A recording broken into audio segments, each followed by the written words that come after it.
I want to call the February 13th meeting of the Rutherford County Regional Planning Commission meeting to order. If you will stand with me for the invocation, Ms. Veronica is going to lead us in the pledge. Bow with me if you would, please. Our Father in heaven, Lord, we're thankful for the many, many blessings of life. We're truly thankful for the day and the opportunity that we have to gather together. Thank you for all that you've done for us. May we, in turn, do what is right in your eyes for the citizens of Rutherford County. Bless us as we go forward. In Christ's name we pray. Amen.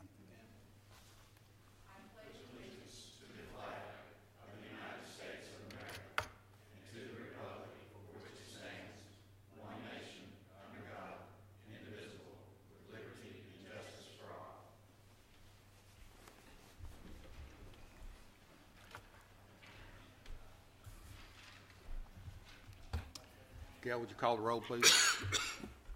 Rhonda Allen. Here. Richie Boland. Here. Veronica Buchanan. Here. Will Jordan. Here. Mike Cush. Present. Craig Lynch. Pettis Reed. Here. Steve Sandlin. Here. Mike Vaught. Here. Vincent Windrow. Jeff Phillips. Present. We have quorum. Thank you. Good to see you all turn out tonight. It's good also to see those that are here to participate in this in the audience tonight. Thank you for your participation and for being here. Codes Department report. I think you have that, if I'm not mistaken, in front of you. Do we need to accept that report? No, sir. I think you can just move forward with it. Okay, thank you. Other business, other staff reports? No, sir. Okay. Just like to make a real quick announcement. Doug is not feeling real well. He usually looks a lot better than he looks tonight. So Miss Elizabeth is going to help us through this process tonight, but Doug will be there as a backup for us. And Doug, we hope that you get to feeling a lot better. The only agenda item that we have tonight is a work session, and I believe we made it through Chapter 6 a couple of weeks ago, and we'll kind of pick up where we left off, but also kind of go back and pick up a couple of other questions, I think, that have come in since then. But I think there's a motion that Mike wants to make before we do this.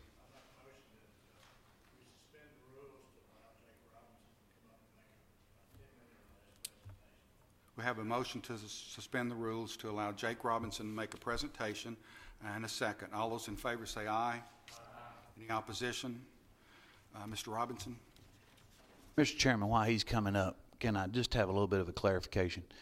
Basically, tonight is a work session, so we'll be working through this with the comments and stuff that we've had last month, as well as any calls and comments that are made by letter or email or whatever. We're going to address those as many as we can tonight, I guess, and proceed on. And then is it next month or when we decide then that we're going to have another public hearing on what we have tweaked by then? Is that proper to say? I don't think there's any particular schedule that we've put together, but it will happen. It should happen within the next couple of months anyway. Okay, so not necessarily next month, but when we get through it, this committee again, then we will have another public hearing before we do any approval process. Correct. Yes. Correct. Okay. I just want to make sure we're on the same page. Thank you.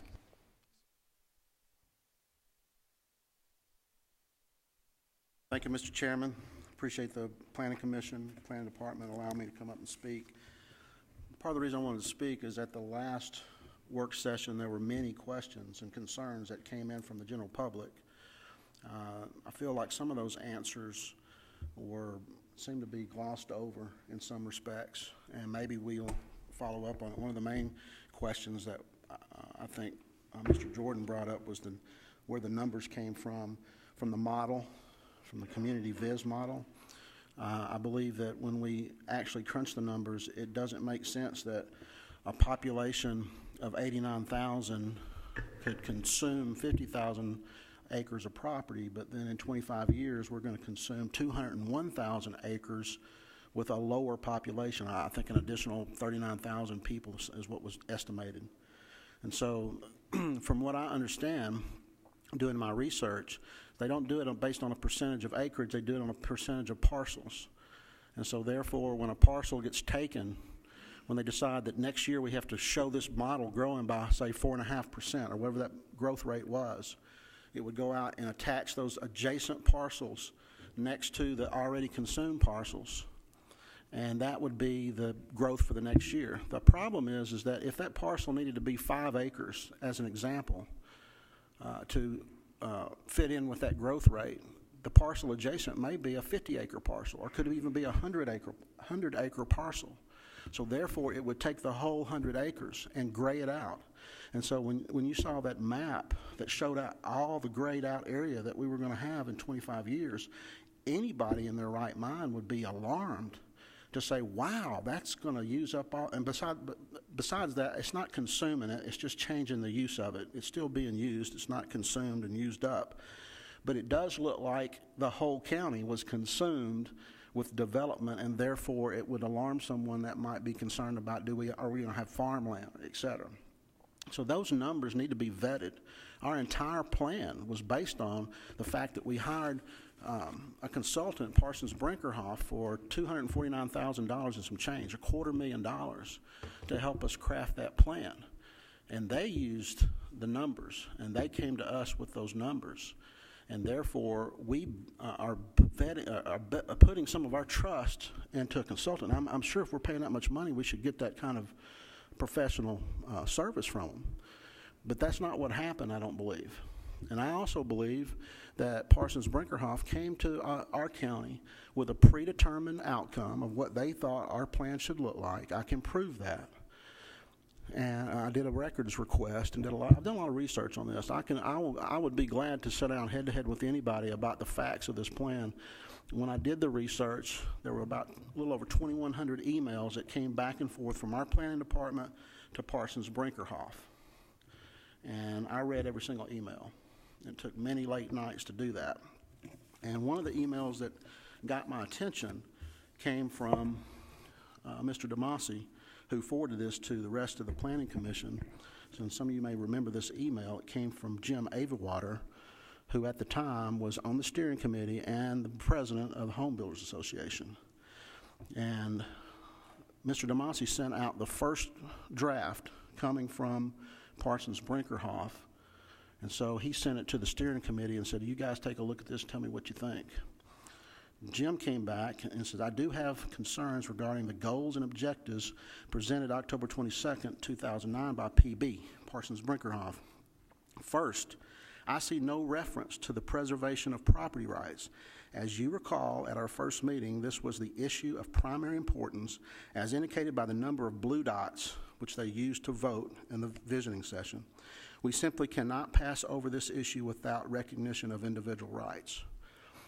And he went on to say, after pointing out some other concerns he had, I feel that what I have seen so far indicates a document that has been preconceived and we are simply going through the motions. If this is the case, let's save ourselves a lot of time and the county a lot of money and just present the finished document to the Planning Commission.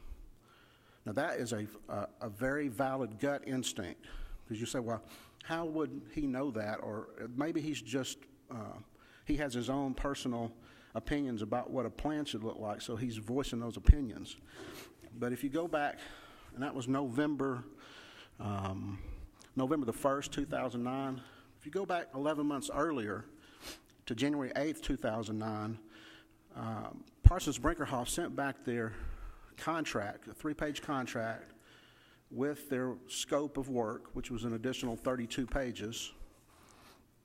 And one of the first things they say is community participation and stakeholder involvement. This is task number 1. Public involvement is the essential element in the preparation of any planning effort. It is imperative that the public feel that they are a part of the process of developing the land use plan and updating the zoning and subdivision regulations. A successful planning effort for Rutherford County must involve resident stakeholders, members of the county government working together to achieve ownership of the process. Community participation and stakeholder involvement program envisioned for this project will ensure The Rutherford County's Comprehensive Plan and Planning Tools Update encapsulates community values and the desires by involving a diverse spectrum of stakeholders in the development of the plan. They go on to say sustained public information education are critical, and they gave some examples of how they could outreach. One was in the form of blogging.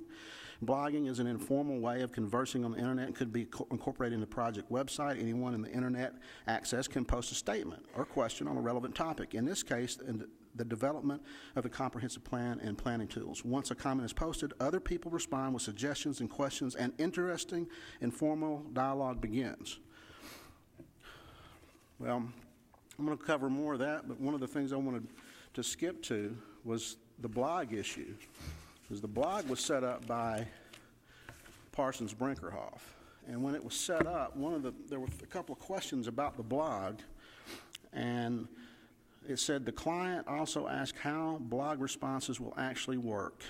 And we told him there would be a posting window, instructions for public, submitting responses will be added before it goes live. Is that correct? The answer coming back from Tim Roach, or from Parsons Brinkerhoff, Tim Roach, the consultant, I've updated the blog so that the comments can be posted. However, since you are concerned about unpleasant postings, I've set it up such that moderation is enforced. This means an administrator may approve comment prior to them being available to the blog. Now, maybe they're talking about foul language. Could be. Or maybe they're talking about dissenting views that the public, that they may not want to hear. And so it may be that that was an innocent concern, but there were other comments throughout these email exchanges that lead me to believe that the actual integrity of the process is flawed. If we go through and see, these are all the things that should have been done by Parsons Brinkerhoff before they presented any type of final draft or first draft of the plan. Project management coordination, neighboring jurisdiction interviews like towns and other counties, stakeholder interviews, steering committee meetings, focus group workshops. These are all the deliverables that they said they would provide for this $250,000 fee. Public workshop and public meetings, commission presentations and community assessment, inventory of existing condition land use and zoning assessment. Under this particular task, it says evaluate the existing land uses, compare them with the current zoning to identify the location, nature, and extent of the nonconformities that exist. That takes a lot of effort to do that, to assess that. Assess agricultural, natural, and environmental assessment, cultural resources assessment, transportation system assessment. So characteristics to determine, and then this is what they said they would do, characteristics to determine the potential of road changes to create complete streets or an addition of green infrastructures. Does anybody on the planning the planning commission now understand what the terms complete streets actually refers to? Does anybody know? That's the infamous bicycle paths. Complete streets is an ideology that says if you ever repair a street, widen a street, extend a street, repave a street, you need to include a bike path when you do that in order for it to be a complete street, and pedestrian as well. Multimodal, which costs a lot of money, and it's not, and we don't even know if it's necessary. Have we seen any indication of how many people are going to use bicycle paths?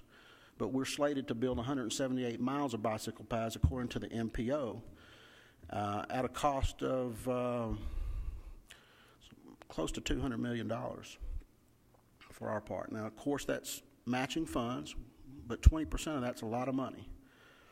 The other 80% still comes from our pocketbooks, because all the federal money comes from our pocketbooks, right? So those other assessments, utilities assessments, community facilities assessment, physical impact baseline growth. See, this stuff needs to be done in order for them to come back and prepare a plan for us, develop sustainable principles, which I still have not received a solid definition of what sustainable development is. We do remember that our vision statement, which was actually the final version of the vision statement came from our mayor. I gave Mayor Burgess a copy of proposed vision statement. I think he thought it was too long and came up with a condensed version listed below.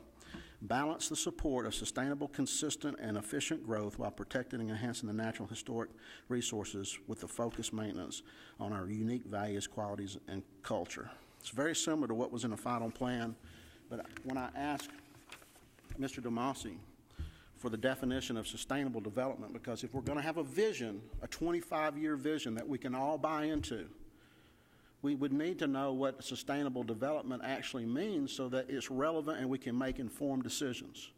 When I asked, he laughed and said, Jake, if you ask 10 different planners, you'll get 10 different answers. I did follow up. I ask a lot of questions. Well, what is our definition? It could have been any one of those 10 definitions. I'm not sure which one it was.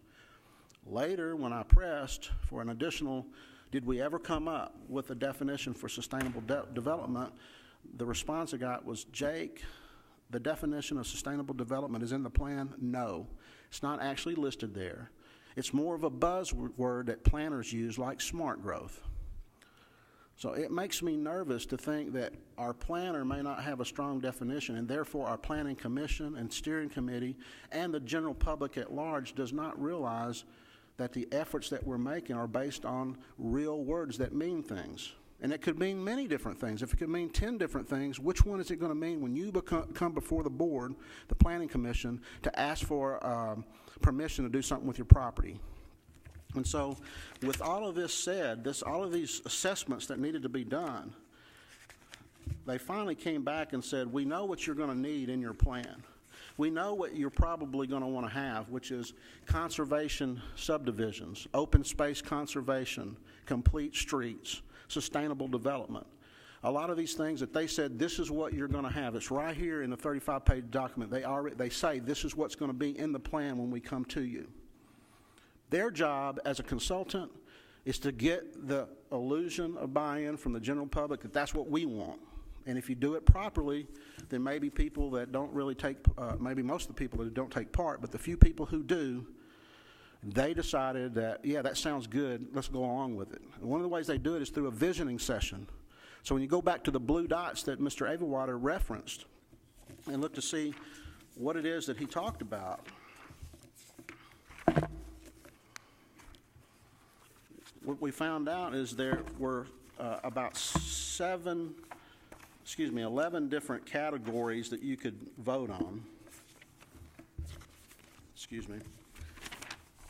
And this comes from the Rutherford County Steering Committee meeting on May the 18th, where they had this visioning session, and there were, I'm not sure exactly how many people were there. I didn't attend, but they had a list of all the different categories that you could vote on.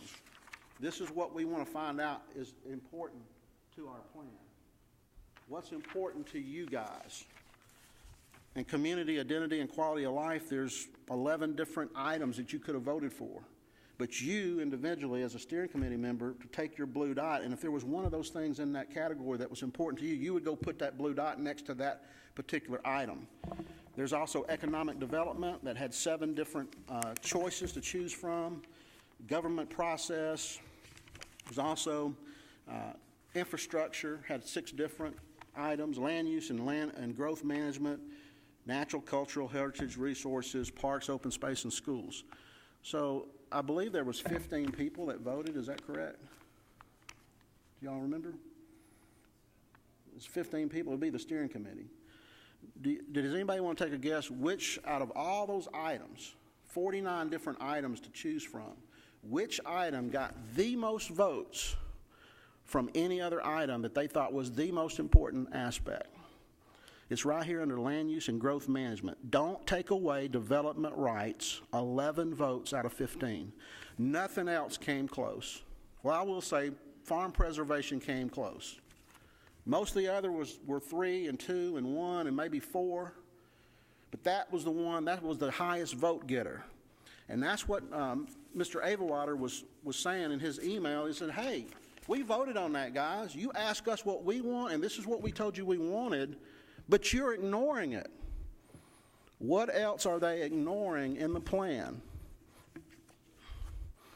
So one of the things that's very important, it was covered 2 different times in this 35-page, I'm almost done, in a 35-page document. There was 2 different times that Parsons Brinkerhoff suggested that we do something very important. It may be beneficial to create a new steering committee. This is on zoning ordinance update. The PB team recommends that task 2.1 includes significant involvement of planning department staff and the people in the development community that work with these regulations on a day-to-day basis. It may be beneficial to create a new steering committee for this effort that includes everyday practitioners such as planners, engineers, attorneys, lenders, developers, citizen advocates to serve on a zoning advisory committee on the drafting of the updated zoning regulations. Now, if you think about how much money we paid for our comprehensive plan, $250,000, and then you compare it to how much we paid to the consultant that wrote our zoning orgs, which was a little over $8,000, you'd have to think that, based on that ratio, that coming up with a plan was way more important than coming up with the actual laws that will give it the force of legal authority. We didn't spend very much money at all, and we didn't spend very much time at all. Do you guys remember on the steering committee, did you spend much time going through the zoning and ordinance ideas? Here's how it happened. Once PB chose a subcontractor to help write the zoning laws, about the only input that was happening became between Mr. Bill Terry, the consultant, and Doug DeMasi in the form of emails. Many, many emails, but basically that's how the zoning ordinances got written. It was passed back and forth. No one else took a look at it. And the most important thing that probably can happen in our lifetime in our county is being put up to 2 people who may have their own agenda. They may have their own ideas about politics and about planning. I mean, I've got many emails where Mr. Terry sends some emails to Bill about the political ideas of the day as it might relate to zoning. Okay, I'll finish with this. Good morning, gang of planners. We know that some of the very conservative operatives are going to target all regulations in the coming legislative session and maybe in other venues, as they have in other states recently. At this point, though, we don't know what the form they'll take. In order to be prepared, I would like to put together some talking points about benefits of planning and land use regulations. Folks, we are citizens trying to exercise our free rights to enjoy the property that we have earned through the sweat of our brow, but we have some people in government who seem to be adversarial about the use of those rights. So I'm going to urge the steering committee here to put a brakes on taking this to the actual public hearing and form a steering committee like Parsons Brinkerhoff suggested 2 different times. He said, in another place they said it was imperative that you have a steering committee on the zoning and ordinance regulations, which we have not done.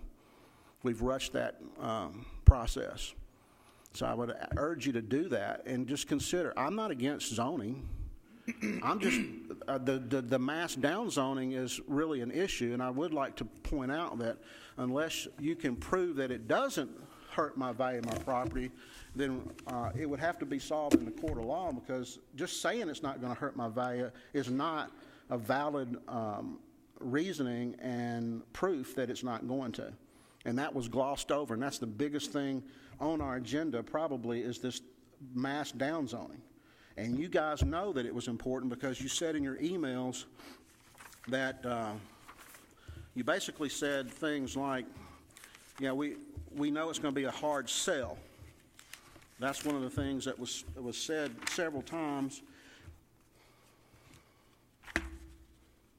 The downzoning, if that's what we're going to call it, will have to be very well justified in the plan. The term reasonable use may come into play. What does that mean? I didn't see anywhere in that plan where they did define or justify a mass downzoning. In fact, if you remember, the comprehensive plan had challenges in every goal. It listed all the challenges that we're going to have to come up against. But nowhere did you guys ever address those challenges and say, this is why it's good. It was never told that. That's probably going to, and one of the other things, the biggest thing and probably the hardest sell is replacing the countywide R15 zoning with something different, and that's Mr. DeMossi's statement back to Bill Terry. So if that's the case, can you explain why it's going to be the hardest sell? Why do we need to really make sure that we justify it? Could it be because that is the most important thing, is when you have property and you downzone it, it's going to affect the value and the exercise of what I can do with my property? Thank you.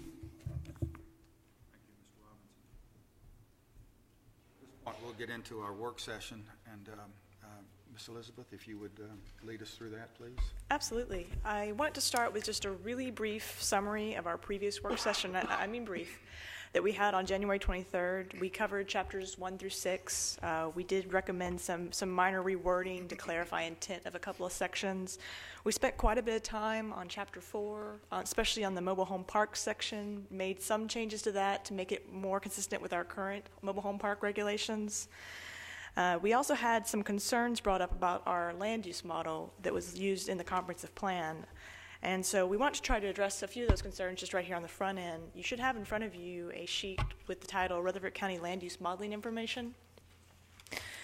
First, we'd like to point out that the model was used as a tool, but it was not the only reason that the suburban growth plan was selected. If you look at the second sheet, it's actually a page from the comprehensive plan where it lists a few different reasons why the steering committee decided to go with the suburban belt model, which include, wanting to cluster development near where existing infrastructure is, wanting to protect, sensitive areas, steep slopes, wetlands. So there's actually quite a few other policy and goal statements that were also being relied on when they picked the suburban growth. The community viz tool, it's a model that does allocate based on certain different variables. For example, if you had 100 acres and it was zoned R15, then that model would fill that 100 acres with 3 units an acre before it was done. So that is how it would fill up that parcel based on the constraints before it moved on to the next. So it's not going to just grab 100 acre parcels and color it in. That's not going to happen in the model. Something to keep in mind is that you can't assume the same ratio of unincorporated and incorporated population into the future, because the model has to set the city limits in stone. Obviously, we know in the future there'll be more annexations, but a model can't predict what is the city going to annex, when are they going to annex, so it doesn't even try. It just says existing city limits into the future. And the city is obviously going to have less land that is vacant or has the ability to be developed. So more of the population is going to be pushed into the county as time goes on. So to assume that the county will have the same proportion, 34% into the future, is flawed. So we just want to make those points up here in the beginning before we get into the zoning resolution. We have Michelle Kendall here from PB. Be happy to answer any questions if you have. We have quite a bit of material to cover tonight, chapters 7 through 14, and then we do have a few additional comments, but just want to make those points first. Is there any questions on that? Okay. Well, we'll move on to chapter 7. This is, as informal as it would be as if we were in the mezzanine. So if I'm going too fast, or if you have a question, or you want something clarified, just please, let me know. As I said, we're starting on chapter 7. You should have a packet in front of you. It starts on chapter 1, but we made it through 1 through 6. So chapter 7 is on page 14. The first comment we heard was actually more relevant to the maps. Basically said, I don't think you want to encourage industrial development at these locations. This is not good planning. We have heard many concerns about the industrial areas. When we were first creating the zoning map, what staff tried to do was to look at the existing uses and then pick the most restrictive zone that those uses would be allowed in. Based on a lot of the concerns we've heard from the public and everyone, we actually have recommended removing much of the heavy industrial from the map. So if you look at the new draft map, you'll see that the quarries are actually all zoned residential now. Obviously, they're existing quarries. They'll be protected by state law. They'll be grandfathered uses, but they won't carry that heavy industrial zone. Also, based on the concerns we heard, we recommend the appendix, which lists all the uses, removing heavy industrial as even a special exception from the AR and the LI. So the only zone where it would be allowed would be in the heavy industrial zone. So the process someone to start a new quarry would have to go through would be to rezone the property through you and the Board of Commissioners, and then they'd have to seek a special exception from the Board of Zoning Appeals. So they wouldn't be allowed to do that in the AR or LI anymore, just the HI. So we're hoping that addresses some of those concerns. The next comment we received was actually about the table in Chapter 7, which lists the minimum lot size and the setbacks and all that. The comment was, these minimum lot sizes are less than what is specified for a home site in the RL district. Doesn't seem that the intensity of use matches the specified lot minimum. Well, in response, it's not uncommon for the commercial or industrial zones to have a lower lot size than some residential uses. The intensity of use is actually regulated often by the lot coverage or the floor area ratio. Just for your knowledge, our current zoning regulation actually has no minimum lot size on industrial, so you could have a much smaller lot than what is there. So we would recommend leaving those at this time. The next comment was about the setbacks, the front being 60, side 30, rear 30, the comment we received. The zoning map places many industrial areas, particularly the heavy industrial, including mining and quarrying, in areas surrounded by residences. These setbacks will essentially place heavy industrial operations on the doorsteps of homes, which will decrease the standard of living for neighbors as well as lower the property values of these homes. So once again, we have made the changes with the map, as I mentioned before. Something to keep in mind, quarries are also regulated by additional regulations outside of this chart. You can find those in Chapter 11 and 14. And we are recommending increasing those setbacks some as well. However, I'll get into more detail on that in Chapter 14, where those regulations are located. The setbacks found within Chapter 7 were created to allow industry to utilize as much of the property as possible, especially in areas such as Capitol Way, where you have, an industrial subdivision, which is meant to be used that way. If the property was located near residential, it actually would have increased setbacks to accommodate the buffer yard as well, so there would be that. The new draft regulations are not a huge departure from our current setbacks, which are 70 feet in the front, 30 feet in the side, and 50 feet in the rear. However, if you'd make you more comfortable, we can maintain those setbacks into the new draft. That's not a problem. So just in summary, the changes for Chapter 7, if you would so inclined, we can continue to maintain our existing industrial setbacks, 70, 30, and 50.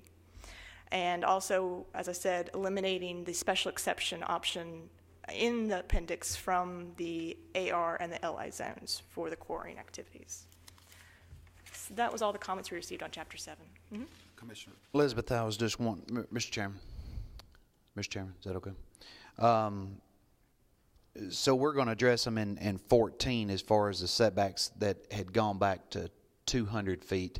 Right. It's not in this chart right here. So this is the setbacks of the quarry itself coming in. These are the setbacks in the chart for any industry, like a new light industrial plant where they did Yes. packaging or transporting. So the actual setbacks for the quarry are found in the regulations for the special exceptions, which is in Chapter 14. Okay. Remind me in 14. Got a little Absolutely, absolutely. We'll get back to that. Yeah, Mr. Sandlin, the regulations for the quarries would be above and beyond those, they'd be in addition to those particular setbacks, but we'll get with that in 14. No comments on 8. We had a number of comments on Chapter 9, which is our plan unit development regulations. Just a general comment to begin with. These regulations for plan unit developments are pretty much verbatim for what's existing on our books. We brought over our existing document there. We adopted these regulations in 2009, and then pretty much immediately there was an economic downturn, and we have not seen a PUD application since. So we really haven't had an opportunity to try these out yet, but hopefully in the future we will. The first comment we received did reference Chapter 9. However, I don't believe it's necessarily about Chapter 9. It feels more about the zoning process in general. They definitely have concerns about huge government and no oversight. So just want to point out that in adopting this new resolution, there will be no departments added, no new procedures, just adjusting the process which is already in effect. And there is oversight provided as it is now by the Planning Commission, the County Commission, and the County Mayor. So that one wasn't necessarily about Chapter 9. So we'll move on to the next comment, which is Section 902C2, and that deals with pedestrian and bicycle connectivity. The comment was, are sidewalks required? Well, it was not our intent to require sidewalks in the PUD section. However, they often are provided by the developer.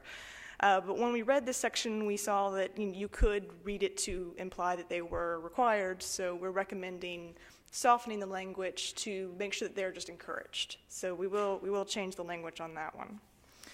The next comment on 902G, which is architectural design section, just the first sentence, PUD architecture should demonstrate the cohesive planning of the development and present a clearly identifiable design feature throughout, and it goes on. The comment we received was this criterion is for architectural review, and I guess approval is too subjective. In response, staff did not intend to create design guidelines for planned developments. This criterion was deliberately left general just to allow developers flexibility in their design. We're also trying to discourage developers from using this section, which is voluntary, as a way to achieve greater density on smaller lots without paying attention to the quality of the development, which is what we're seeking for that section. Okay, moving on.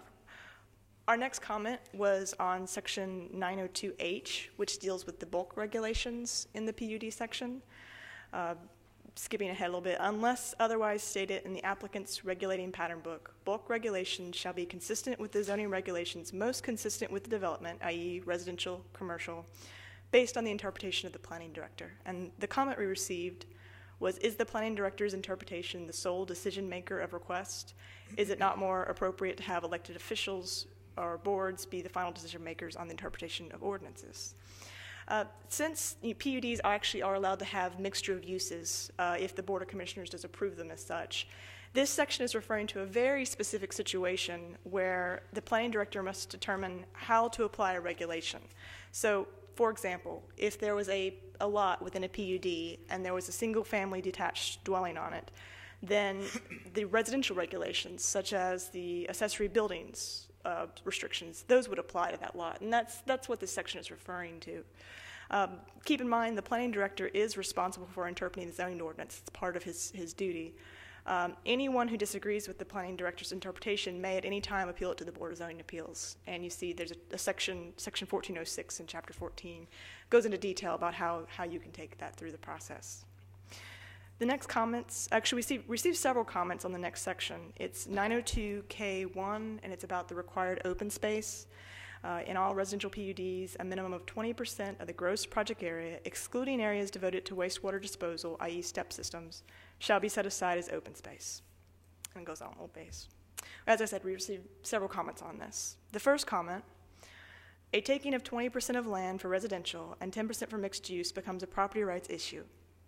In response, the open space requirement is not a taking because a PUD is a voluntary type of development that is meant to encourage innovative design.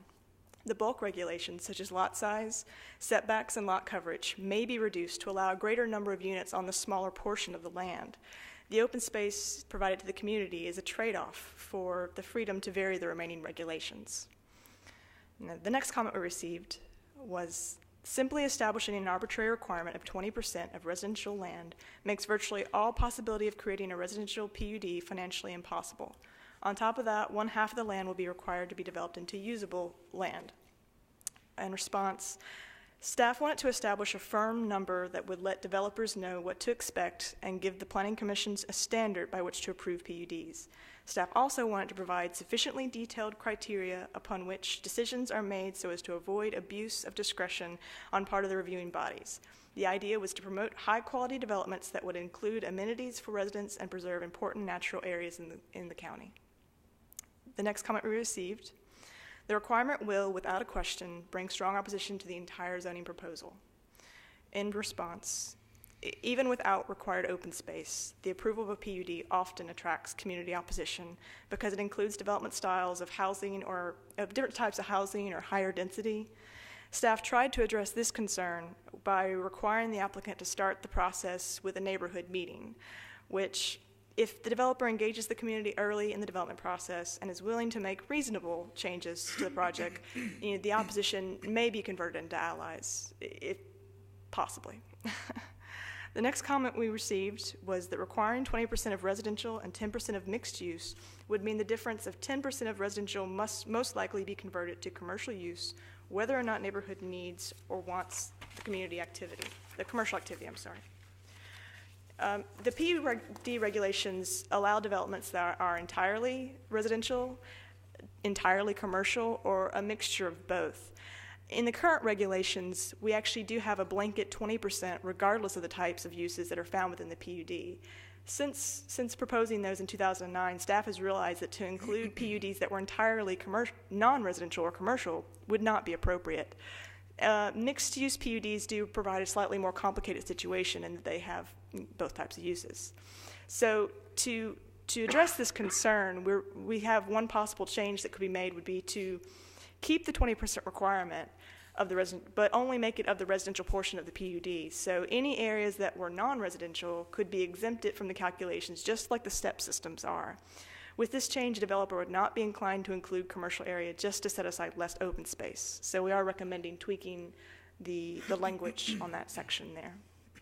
The next comment we received: since the PUD model would not be economically feasible for residential development, future development would only be done under the old model or R15 development, further encouraging what Planning Department is trying to discourage. So this, we did quite a bit of research, had a lot of discussions on the PUD regulations when we adopted them in 2009, and due to the economic downturn, we haven't seen an application yet, so we've not had a chance to try them out. So, don't know. The next comment: allowing developers to use their knowledge and creativity in designing desirable and marketable open space within neighborhoods would be more in line with other local jurisdictions and developments within PUD classifications. In response, staff, we do agree and encourage developers to use creativity in their design. There are many communities that actually do set minimum open space standards in their PUD regulations, and it's to establish a level playing field for all developers and consultants. Some of the other communities reviewed actually did require more than 20%, so it's up to the community to decide what they want to see in their PUDs. The next comment we received: closing 20% of land in prime areas to development further increases sprawl by necessitating development further out sooner rather than later. In response, open space within a PUD does not encourage sprawl because, as mentioned earlier, overall density of a development may be the same or higher than a traditionally zoned property. PUDs have smaller lots to offset the open space. Also, some PUDs have condos or townhouses, so the density can be made up in other portions of the development. The next comment: a better alternative to encourage the PUD model would be to allow an equivalent increase in density on developed portions of the property that would offset the loss of developable lands on open space. Typical open space areas account for 3% of the total land. So, as I just mentioned, PUD regulations are intended to allow an increased density on the remaining portions of the development. You can reduce the bulk regulations to allow this type of design under this proposal. Staff feels that 3% of the total land area may not be enough to create a quality development in some situations. Next comment we received: the required open space is excessive and it's difficult to determine what open space is since there are 4 or 5 definitions in this section. Obviously, we've received many comments on this section, and we are willing to revisit the minimum steps, the minimum criteria. Staff's primary concern is without specific criteria for the amount of required open space, it can be difficult to determine adequate open space for each individual development. Just for your information, we've included a chart in your notes that shows you, PUDs in the past and their open space that was provided, and you can see it goes everywhere from 0% to 36%. So it's kind of across the board. The open space definitions are found in Section K of Chapter 9, and that's our only location, so not sure what the rest of the definitions they're referring to there. Okay. So that was all the comments for that section. A little clarification on the open space. This is, basically just tell what that entails in a generalized open space. Sure. Well, without a donation, so to speak, without a donation of the property, and I'm referring to 100-year floodplain, sinkholes, rock outcroppings, whatever that can't be usable for building, that is put into, and where we've gotten a lot of these numbers has been out of a lot of that right there. To a degree, yes. To a degree, yes, to a degree. Open space is essentially asking the PUD to create areas that would be amenities for the development itself. The way the regulations are currently written, 10% of the open space could be the land you're talking about. It could be the floodplain, it could be the steep slopes, the stuff that really you wouldn't be able to develop anyway. In addition, the requirement currently asks for 10 additional percent that is going to be for the community. It can be walking trails, it could be playgrounds, it could be just a picnic area with benches. I mean, it doesn't have to be elaborate, but it's for the community to use. So that's the two 10% together would equal out into to be the 20% of the open space currently in the regulations.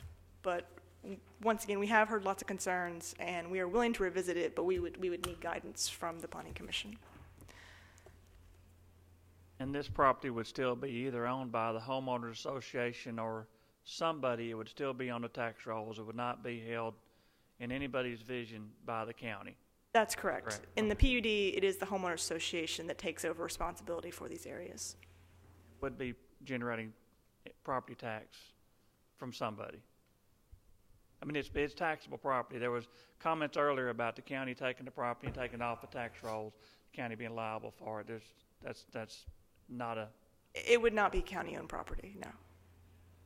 And just to follow up on that, just real briefly, when we're talking about the open space, again, as was stated earlier, many times in planned developments, it's a kind of most of them will have smaller lot sizes, different housing types, which are not normally seen in just a traditional single-family residential zone.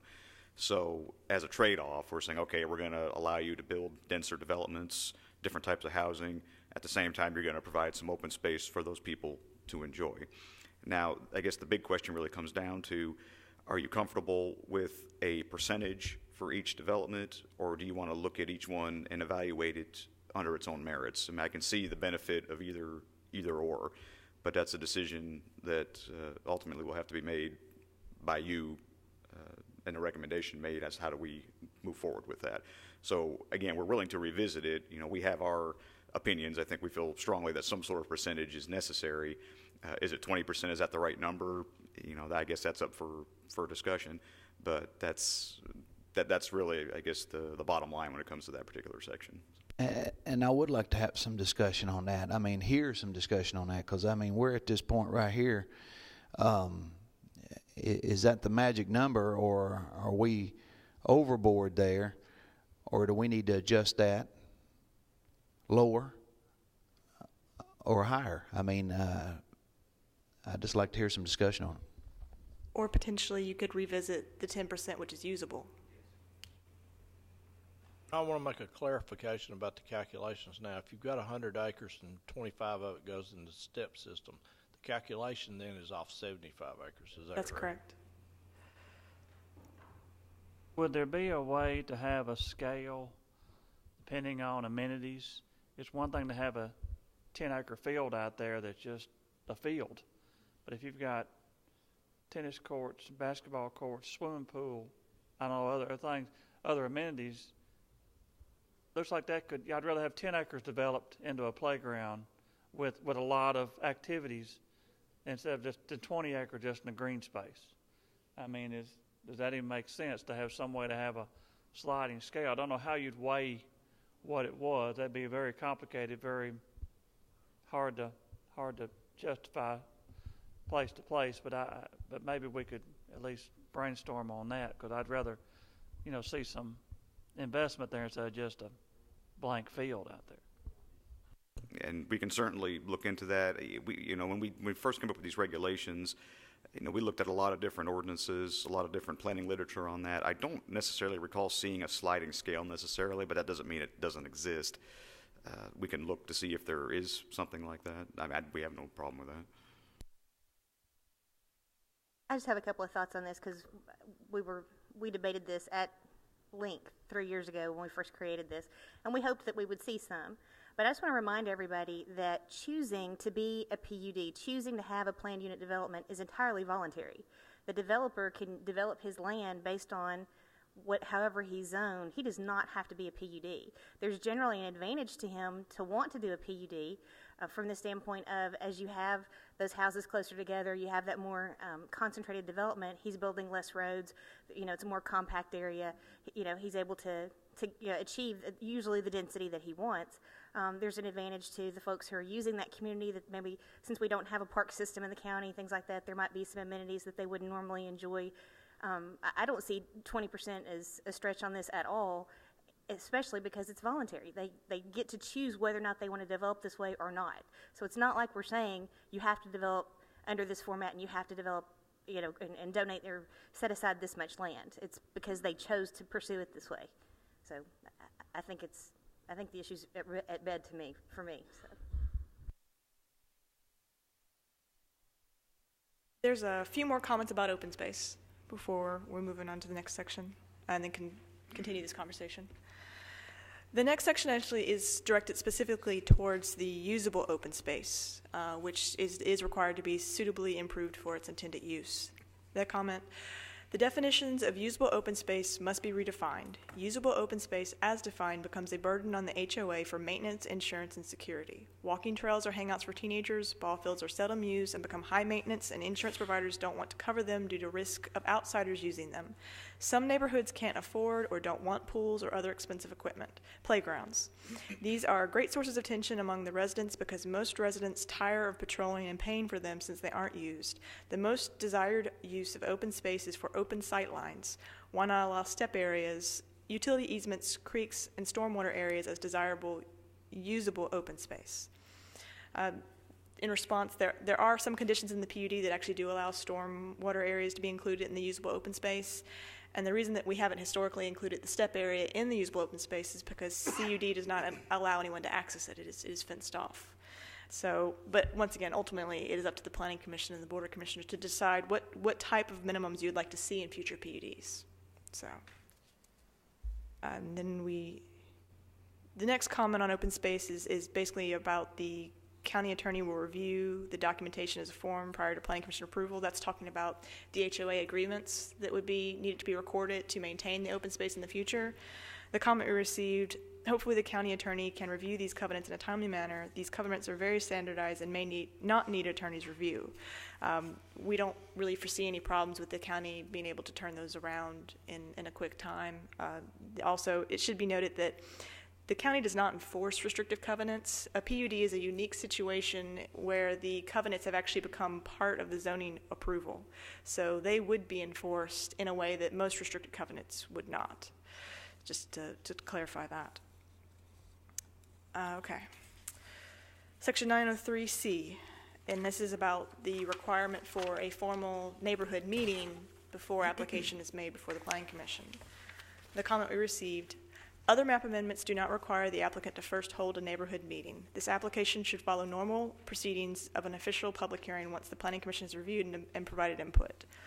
Now, while not required, neighborhood meetings are actually encouraged with all zoning applications. Whenever we're talking to someone who wants to rezone a piece of property, we recommend they have a neighborhood meeting.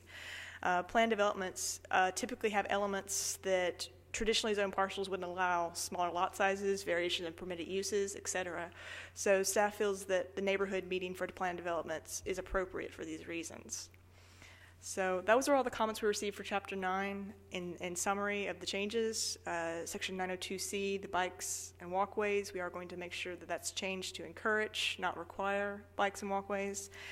And then the open space, as I mentioned, we would recommend changing it to exclude step system or non-residential areas. That way, people will only include a mixed-use PUD if they want to have those types of commercial nodes. And that would strike all the language about mixed-use PUDs having 10%. Once again, we'll need direction on the percentage of open space. Obviously, there are some concerns out there.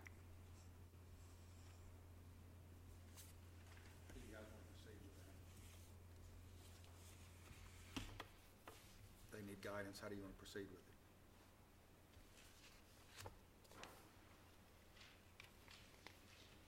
The question is, you want to know if we want to change the 20% requirement for open space? I do not. I want to leave it just like it is. If anybody else feels differently about it, I have an open mind. I'm fully, willing to be convinced, but I just know the research and the amount of time that we spent on this. We looked at conservation development. We looked at the benefits to not developing land, the environmental, positives so far as, stormwater runoff and things like that. So I don't see any reason to reverse the extensive, work that this group already did. So if you need a motion, I'm happy to make a motion. If we're just talking right now, Okay. So I say leave it at 20%. Because again, it's voluntary. The developers don't have to do this unless they want to. Unless it makes sense for their development and their property and their community and what they want to do, they don't have to do this at all.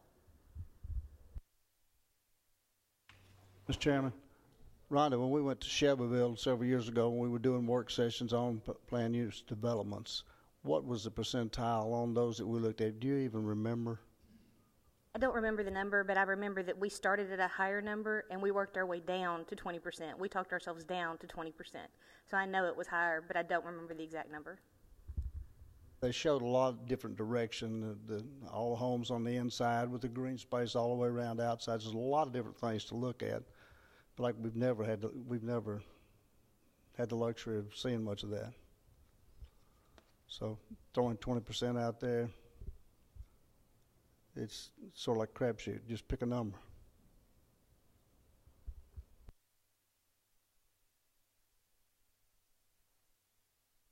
If you feel comfortable with it, staff, obviously, we are in favor of leaving it in with slight modifications to make sure that you're not encouraging commercial development where it's not wanted. We've already excluded the step system from the calculation, so we have made some minor changes to it, but we would encourage the 20%. Is there any need, Elizabeth, to create any, I don't want to create a regulation and then have it at the end of the same sentence reverse itself, but what I'm thinking here is there any value to having that percentage set and then follow with a sentence that allows for some flexibility based on, the individual design? Because I don't want to tie a developer's hand at 20%. If he comes in with something that just knocks our socks off, I don't want to, hold his feet to the fire because it doesn't meet that magic 20% number. But again, too, we were trying to create something so that there was a level playing field. Everybody knew what to expect. But again, we've not been able to test drive this yet either. So, I guess my thoughts on that would be if you're wanting to leave some sort of an opening, if you will, for those situations where something is brought in that may not meet the letter of the ordinance, but clearly meets the intent. The biggest issue I see with that is defining what that is. Really, if that's the direction that you would like to go, I would just say let's not even have the 20% in there, because that just brings in a subjective type of character to that may be difficult to enforce. So that's kind of my thought on it. It would just, if there were some set definitions as to what we were looking at, then that might be okay. But I guess that really just begs the question: how would we define that? Is there any way to establish a ratio where if they gain by doing a PUD,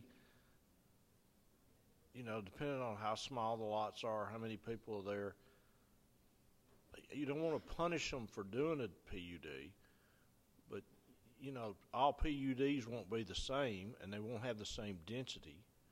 So is there any way to establish a ratio there where if the smaller the density, the bigger the gain, then possibly the more set aside, or if they gain just a little, they wouldn't have to set aside as much?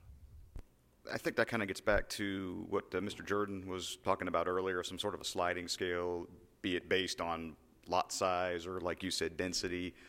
We can certainly look into that. Again, I just don't recall any regulations that we looked at being done up that way. But that, doesn't mean they're not there. Just the research we did, we just didn't see that.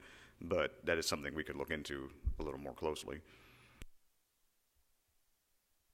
I think when we were talking about the 20%, it sort of created its own sliding scale, because 20% of 10 acres is different than 20% of 100 acres. So it kind of just sort of naturally takes care of itself there. What I was talking about a minute ago with the exceptions, Doug, I was thinking along the same lines as like a special exception. Is there any way to create a special exception for the 20% based on evaluating that design on its own merit, because like you said, they are all going to be different. But I also know, just in general experience, having served on the Planning Commission through the years, it seems like, when people come up here and they ask us, to approve something, they just want to know, what are the rules? Just tell me what the rules are. I'll create my development to live inside of the rules. And so I'm a little reluctant to take the 20% out, and then we want to look at each one subjectively, because then are we someday going to be accused of being arbitrary and capricious on one compared to another? And so I think that's how we talked ourselves into finally coming up with a set number, was to say, let's set the rules, let's let everybody play by the same rules, again, because they're choosing to play by these rules. They're choosing this particular style of development. So I said a lot there. Go back to the special exception thought. Well, if you mean, and I'm not sure if this is what you meant, so let me just clarify. When you're saying special exception, I'm taking it you're not meaning that's something they go to the Board of Zoning Appeals No, about. I don't mean Okay. necessarily. I'm just saying along that line of thinking that you can do this. However, we have this group of rules. However, there are times that we see that there's a unique situation. I guess the short answer to that question is, can that be done? Yes, it can. How that would be constructed, I don't think we could just figure that out right here, just on the fly, but that is something that we, again, along with the suggestions over here with some sort of a scale based on density or maybe land size, that we could certainly look into. It's just another option that we could use. So, but, I guess the quick answer is yes, we could find a way to do that. Well, like I said, we're not going to be able to fix all this right now on the fly. So this is about to be on the list of things that we critique as we move forward, and we might look and see if any of the surrounding municipalities or anything have a sliding scale. Somebody said Brentwood might have a sliding scale, so we might look and see if they do have something like that, and then we can just, when we get to digging in this further after we get everything together, then figure that out then. We can work on the language and see if we can come up with something that would allow a little bit more flexibility. And next time we're talking about this chapter, we'll try to have some new wording for you. Okay, that moves us on to chapter 10, which is the flood hazard districts. Now, just generally, these responses were actually obtained from the state FEMA coordinator. He's the one that works a lot with the National Flood Insurance Program and the models that we have to abide by. So we went ahead and asked him to give us his input on the comments we've received for this chapter. The first comment we received was about section 1003F, which deals with interpretation and application of this ordinance. And it says, all provisions shall be 1, considered as minimum requirements, 2, liberally construed in the favor of the governing body, and 3, deemed neither to limit nor repeal any other powers granted by Tennessee statutes. The comment we received, I do not think this is proper attitude to take regarding citizen rights and protections. Such statements should never be part of public policy. Again, recall that protecting property rights was the #1 concern of the steering committee.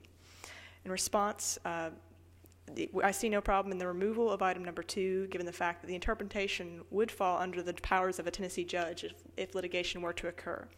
So we will recommend changing the wording to strike that middle section.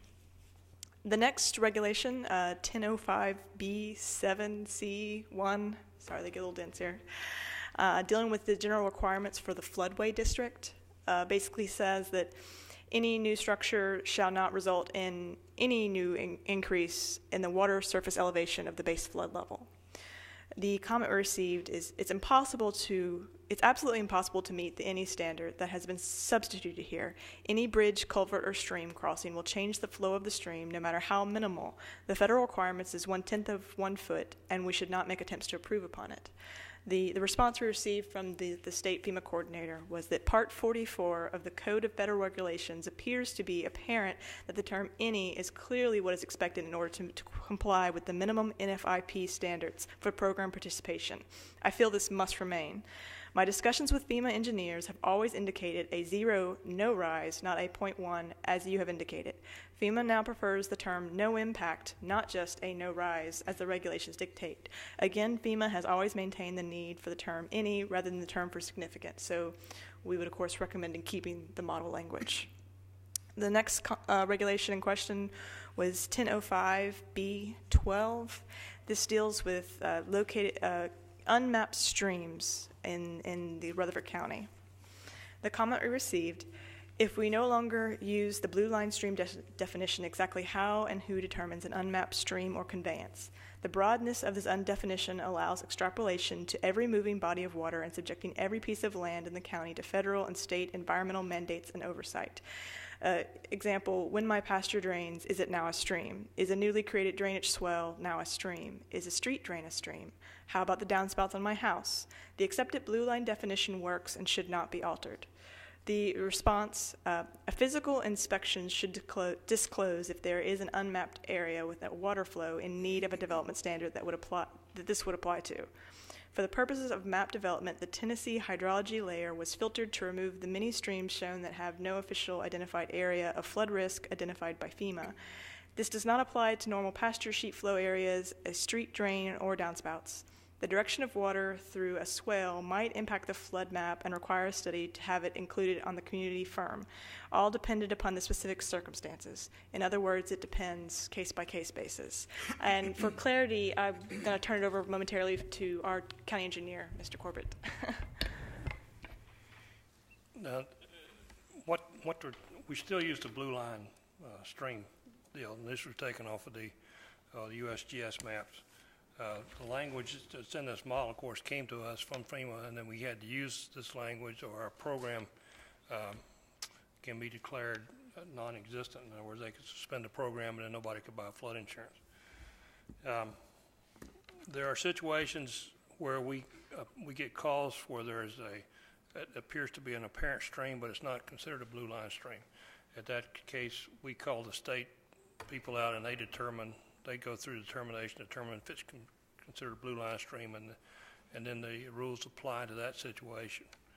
So I think in response to this comment, we still do use the blue line stream definition, but there are other situations where the requirements for treating as a blue line stream come into play, and these are then defined.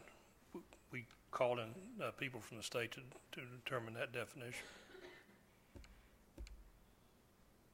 So, in summary, the changes we are recommending for Chapter 10 would be to, in the interpretation section 1003F, to strike the middle section about liberally construing in favor of the governing body. We'd strike that language. There's very little changes we can make to this model because, as Dell mentioned, it is a model, and for us to be a participant in the National Flood Insurance Program, we have to abide by its rules. Okay. Moving on to Chapter 11, which is Supplementary District Regulations, which covers a whole host of topics, so we're going to jump around a little bit. The first comment we received was about Section 1101B1, which is the regulations we had created for fence height in the county, being the maximum height of 8 feet in a residential area, and then we made some exception for sports field fencing. The comment we received was, why even regulate fences for tennis courts and baseball fields? As I just mentioned, fence height is not currently regulated in our ordinance, so the only thing that contains it is the maximum building height of 35 feet. Now, staff felt it would be appropriate to establish a few limits of height for the fence, but we realized that sports fences, such as tennis courts, need higher fences than just a normal residential fence, so that's why we put the exception in there. If this provision is taken out completely, the height of the fence will only be limited by the height of the buildings, which in one zone is actually 45 feet. And although it might surprise you, we actually have had requests before for people who want to build a fence as high as they can go. So we decided to put in the fence requirements here, but they are not in our current regulations, and if you're more comfortable, we can remove them. The next regulation, 1101M, actually deals with temporary use permits. These are specifically uses that have to be approved by the BZA and are seasonal in nature typically. The comment we received was, does this apply to school fairs? No, that was not the intention. The uses contained in this section only refer to uses not accessory to the existing use on the property. So after reading it, we realized it might need some clarifying, so we are recommending adding some words to ensure that we're not talking about temporary accessory uses to a principal. So if you had a school fair, that's accessory to the school. However, if you had an agricultural stand at a gas station, it's not accessory. It's an additional temporary use. So we've tried to clarify that section to reflect that intent. The next comment we received in section 1103E2 was about the use-specific standards for farm wineries. And the comment was, the minimum size shouldn't be addressed, and this activity should probably just be regulated per state law. In response, the regulation for farm wineries were adopted from Williamson County, which actually has a few of these in their county. Staff does not believe it's appropriate for such a use to be on a smaller lot, so that's why we established the 10-acre minimum. For your information, the winery that was approved on Amityville just recently was actually on over a 30-acre tract. So, yes. I have a question. I have a friend that has one at Manchester, and although the winery itself, the processing facility, is located right next to the interstate, on probably about the third Manchester exit. Now, the grapes are grown everywhere. You know, he gets grapes from everywhere. He's got a lot of people involved in it. Would this prohibit one like that? I guess that's my question. It would not be allowed as a farm winery, but it would not prohibit it. It would, the grapes would just be agricultural wherever they were, and the farm winery itself could just be some type of commercial or industrial, depending on its focus use on a smaller lot. So I would say that this would not impact that particular type of winery. We would just regulate it differently. Would that, okay. Okay. The next regulation that we had a comment on was section 1104 F2A, which deals with our landscaping requirements for parking areas in non-residential developments. This comment deals specifically with the landscaping islands, which you would find inside the parking lot itself. They said that the 10-foot criterion is excessive and should be reduced to 4 feet. In response, the current landscaping regulations have been incorporated into the proposed zoning document, the only minor changes. So this is what we have on the books today. Staff feels that the 10-foot criterion is not excessive and feels that 4 feet would not be sufficient for maintaining landscape growth. Our current landscaping regulations were developed using a subcommittee, which included landscape architects, engineers, and employees of the Rutherford County Ag Extension Office. The committee wanted to see the planting of larger shade trees in the middle of parking areas that could mature over time and create attractive view and also reduce the possible heat-on effect of a parking area. In order to do this effectively, the committee felt that the minimum of 7.5 feet should be required at least for that type of tree. So we would recommend possibly an alternative to decreasing it to 4 feet would be to make the landscape islands the same size as a typical parking space, which is 9 by 19. So reducing it to that would be our recommendation. The next section, 1104G, which is basically giving existing trees credit towards what you have to install on the site. The comment we received, preserving existing trees should be highly encouraged instead of over-restrictive. Triple the credit for preservation. Do not require a certified arborist. It will be a lot of effort to identify trees to preserve and a lot of effort to protect. So if you only get the credits currently defined, it would not be worth the effort. In response, our current landscape regulations do allow for tree credits depending on the size of the tree being saved. Staff feels that providing more credits may result in less desirable landscaping packages being proposed. In addition, without the arborist to certify the livability of a tree, developers would be able to count trees that may not live through the construction process, thereby skirting the rules of this provision for adequate landscape material. It should be noted that the regulations actually do allow this requirement to be waived under certain circumstances. For example, if the trees you're protecting are, I believe it's 20 feet away from any disturbed area, then they don't require an arborist review. There's some conditions where we can waive that requirement. The next section we got a comment on was 1107, which is the conservation subdivision standards. This section is so ridiculously restrictive and expensive with no associated benefits that there is little chance that any person would be interested in participating in this as proposed. Why are we wasting time, energy, and resources? In response, the conservation subdivisions are a voluntary method of development in the RL district. Developers may choose to either do a conventional subdivision or a conservation subdivision, and staff is open to suggestions on how to improve this section in the draft. Another comment we received about the conservation subdivisions. A conservation easement is mentioned. Please give a definition. I don't think there are sufficient incentives for developers to pursue this approach. It is it is amount counterproductive to standard development. In response, conservation easements refer to the easements secured through the Tennessee Land Trust, and this section, once again, is voluntary. So we're happy to hear suggestions on how to improve it, but it's by no means mandatory in any district. So to summarize the changes we are recommending for Chapter 11, in 1101M, which is the temporary uses, we are going to clarify that it's not accessory to the principal use, just to make sure that the intent is clear on that one. And then in section 1104F2A, we are recommending a slight reduction of the parking interior landscaping islands to 9 by 19. And then we actually are recommending moving the conservation subdivision standards to Chapter 4 just for organizational purposes, no other reason. Yes, ma'am?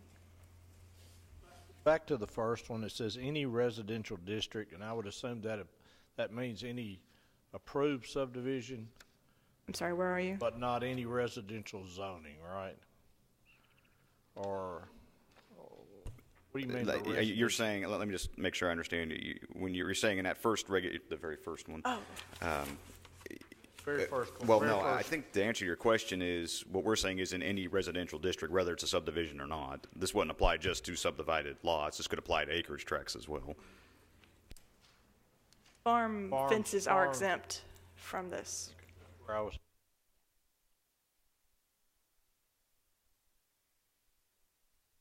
There is a definition of a conservation subdivision in here somewhere. Definition of conservation subdivision, did we add that? So we're moving it back to Chapter 4, but there is a definition of a conservation subdivision in here somewhere.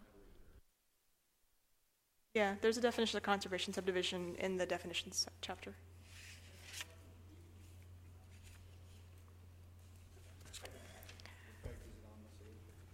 It's in appendix, I had it a second ago. Appendix A, page 4. Appendix A. So at the very end of the document, page 4. And that is for conservation subdivision. If you would like us to include a definition for conservation easement, I suppose we can. So that's up to you. Elizabeth, back to the fencing again. When you said somebody wanted some fencing that was as high as they could possibly get it, was that a planked privacy fence that they? Actually, excuse me, the phone call, I remember I took the call, and I can't remember when, it's been quite a while now, but it appeared to be a situation where one neighbor didn't like the neighbor next to them, and they wanted to build a concrete block fence as tall as they were allowed to build it. Of course, now there's issues with using concrete block as fencing, just pure concrete blocks without split fade, those kind of things. But and I mean, for the Planning Commission's information, I don't think they ever built it, but it seemed to start off as a neighbor's squabble, is what it sounded like. Does David, does he ever inspect the fences like that? If it's privacy fence, tall privacy fence, the size of the post, is that in a regulation? There are portions of that, the fence design standards that I believe that he is responsible for making determinations on as far as what's appropriate material. I mean, we help with that too. But of course, David's not here to ask, but I don't want to put words in his mouth. I don't necessarily know if he goes and inspects them after they're constructed, but I do know in the past that whenever there's a complaint made on a fence, that he does send zoning inspection or zoning enforcement officers to inspect the fence. So, but I don't know if he does it during construction normally.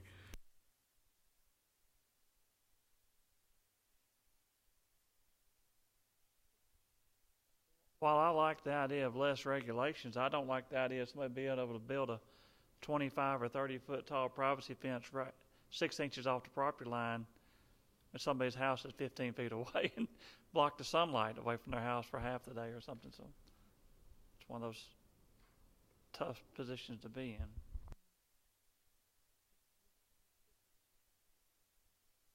What I was getting at, if somebody built a big tall privacy fence, used 2x2 posts, I mean, that's right.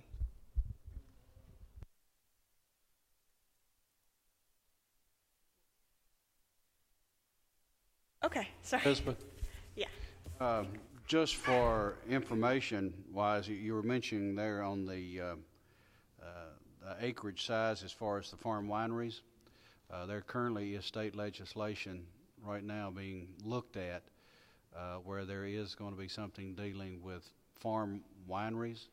I know this was taken from Williamson County there, but what it's doing is allowing farms that do grow grapes or whatever, that they'll be able to sell bottled wine on farms as well as tasting on farms.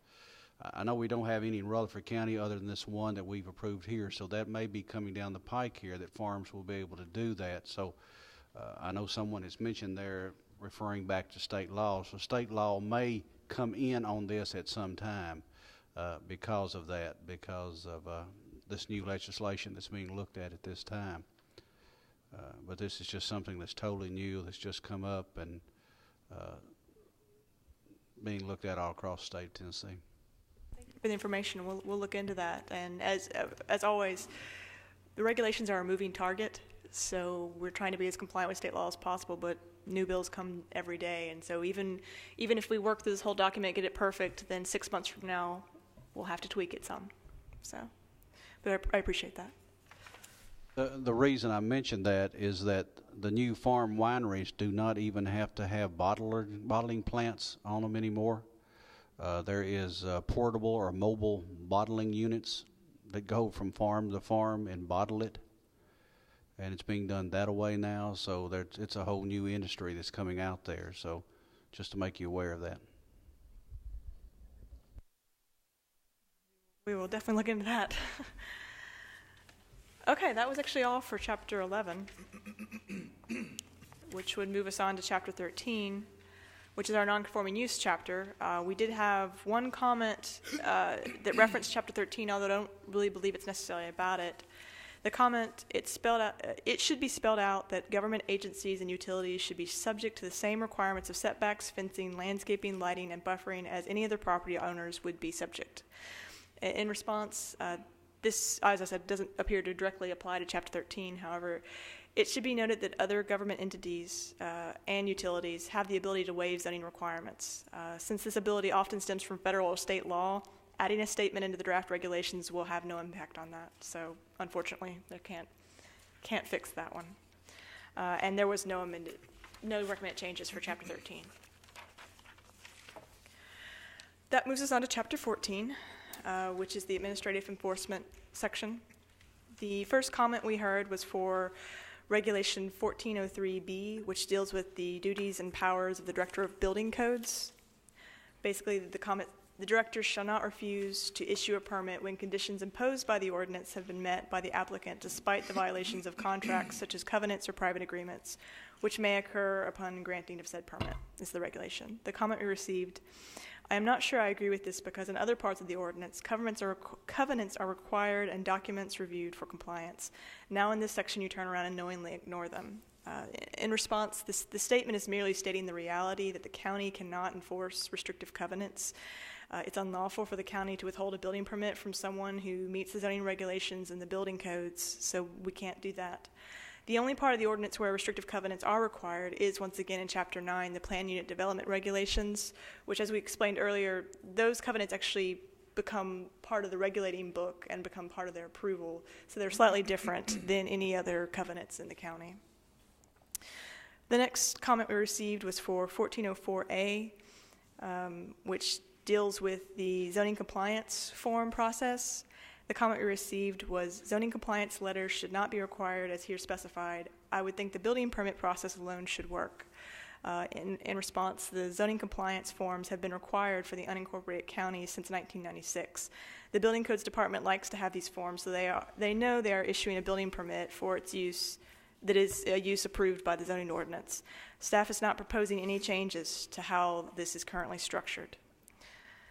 The next regulation, we're finally back to quarries, Mr. Sandlin. Section 1408 G1BV2. This is located within the section for the conditions of special approval for a quarry, and it deals with the setbacks. No excavation, quarry wall, or storage area shall be located within 200 feet of any property line. Buildings constructed as part of the operation shall not be located within 100 feet of any property line. The comment we received, the setback from property line for quarries, a 200-foot setback for such activity is not enough. Dust, noise, blasting, and vibration does not make this a valid setback distance. And we have received a number of concerns on this issue. After some discussion, we would recommend increasing it to 500-foot setback for quarrying activity and a 200 setback for buildings. But as you may wish to discuss this further. The important thing to keep in mind is you don't want to make it so restricted that you zone out a use. So just to keep that in mind. Elizabeth, a lot of turmoil's been on this deal right here, and our existing's been 1,500 feet, and basically, without a lot of discussion, I want to keep it 1,500 feet. Our existing ones are that way. I feel like they would be grandfathered in that way, 1,500. On a new one, you would have to comply with the 1,500. It helps the rock quarry, and it also helps the residents. So it's a double helpful deal of 1,500. So I don't want to change that. So I would put in there, and like I said, we're not doing motions, but I would like for us to go ahead and put it on record at 1,500, and let's move on. Anybody else have any feelings, opinions? Make the recommendation to move. Exactly how does it read now? Well, we could change it that no Existing, the current regulation. current code. It is 1,500 from residential portions of property. Get to that section. Yeah. I can flip. Oh, that's a great.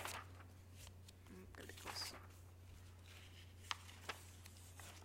Okay. Resource production and extraction type operations shall not be located closer than 1 mile to any school site, shall be set back at least 1,500 feet, excavation area if applicable from public right-of-ways, churches, and all residentially zoned property, including residential portions of approved planned developments. That's how it reads today. Yeah, I'm curious as to the committee, where they went from 15 to 200 in the first place. Well, we were trying to propose a number. Something you have to keep in mind with the zoning ordinance is you're not allowed to zone out uses. And if you have conditions that are so restrictive that there's actually nowhere in the county where this type of use could ever feasibly locate, then you can be taken to court and accused of zoning out a use. So we were trying to address that concern, is the reason we reduced the setbacks. We haven't been in court in the last 10 or 15 years with a court that said it was too restrictive, though, have we? No. Well, no, but that doesn't mean it won't happen. But I'm just saying. To answer your question, no, we haven't. Rutherford County, we're sitting on a rock. So, you jump out in the middle of a lot of these fields. You can get 1,500 feet within your residential zone, and this isn't cutting out rock quarries. This is just keeping a minimum 1,500 feet, guys. That's what I'm saying. Yeah. I'm agreeing, but a quarry needs to be on a large tract right in the middle of it, and we've been okay the last several years requiring 1,500 feet, and 200 feet was whoa, and 500 feet's a third all of a sudden. Make the change. I've been on a site where they didn't do a deep well shock or a deep blast, and it's thrown rock 500 feet. So to me, you need a motion. I want to put this to bed. So I want to. Okay, I'd like to change this to 1,500 or back to 1,500 feet like we have in existing. I'll second it. I think that's a good idea to leave it as is. Discussion. Clarification. You said like we have existing. Does that include all the existing things?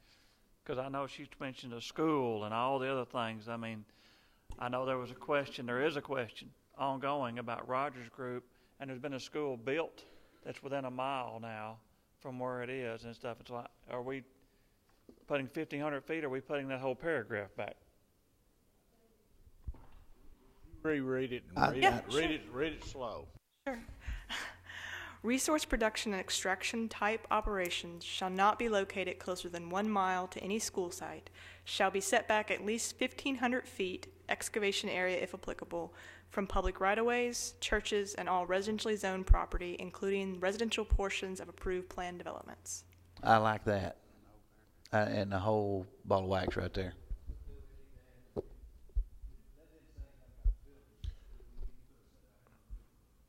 Well, if you want them closer, you could, or you could just leave it all 1,500.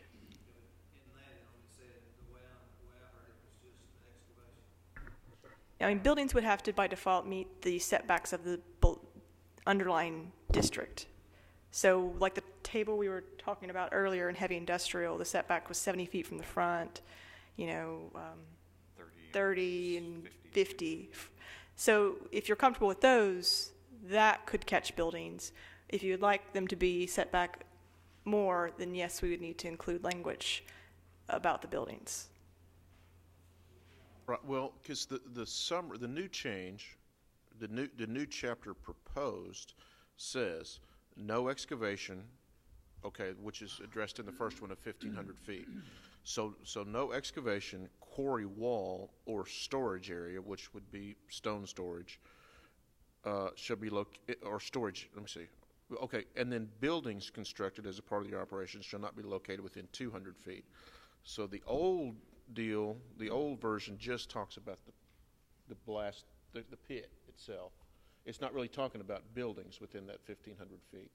The old thing says quarry operations. That could be interpreted to be the office building. Yeah. I think we need to. Well, what I'm asking, what I'm asking is, are you saying that no storage, no building within 1,500 feet, or no whole 1,500 feet, but yet you would allow buildings? Well, I think there was an interpretation there at one point about the footprint of the quarry. The footprint of the quarry itself couldn't be 1,500 feet. I believe that's the way it's interpreted in our ordinance right now. So basically, that's what I'm wanting to go back to. The new proposed was 200 feet, right, for buildings? Well, yeah, no, 200 feet. Yeah. We increased it to 200. As long as it's a building, but if it's out there where they're grinding the rock and all, then that could be within the 200. I mean, this is very vague to me. Quarry operations could be the office where the bookkeeper is, and then it could just be the pit. They bring the gravel, the shot rock out of the pit, and they grind it up here. There's considerable dust and noise in the grinding operation. So, but right here it says no rock storage, or outside or storage area, which would be the piled gravel. That's in the 1,500 feet. I don't know if staff could probably fix this before we meet again, because I think what we're all intending. But well, I know we're in the middle of some sort of court deal now on whatever, there's a lot of things going on there, but I want it perfectly clear in black and white here. So if we need to work on it before we come back, that is my intent, to keep it 1,500 overall. So. And you do want to keep the mile from the school? Yes. Okay. We can amend the language to try to clarify exactly what all operations we are talking about on a quarry, and come back with new language next time we look at it. Steve, with the 1,500 feet. Steve, would it be fair to say that the major objective here is to get that pit 1,500 feet from the property line, right? It is, but quarry in operation is pretty wide open. If you're running in the back of these homes with excavators and ukes and whatever, and building buildings and working on equipment and everything, and you're right there within 100 feet of the property, of the back of somebody's property, I mean, that's just not tolerable, I don't think, as far as living conditions, Yeah, I mean, you got these big pieces of equipment coming down through there in the back of your home, and that, that's to say too, in a new subdivision coming in, on a quarry, well, they've got to meet the same situation. You know, I mean, it's there to protect both of them, really. So, Something to point out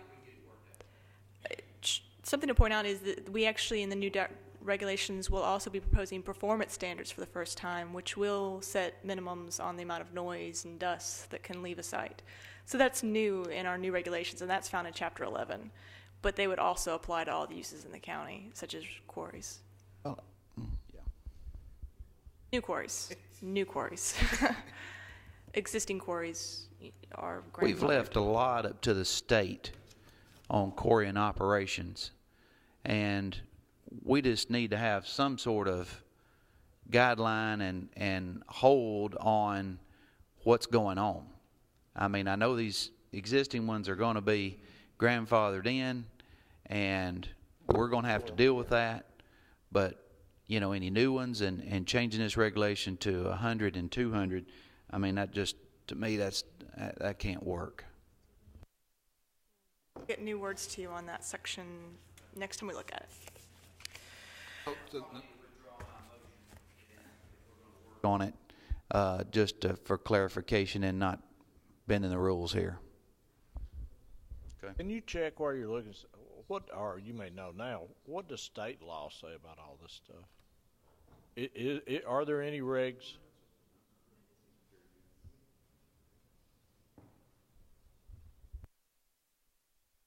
I don't think the state law on quarrying really gets into the detail that we're talking about when we're reviewing a request for a location of a quarry.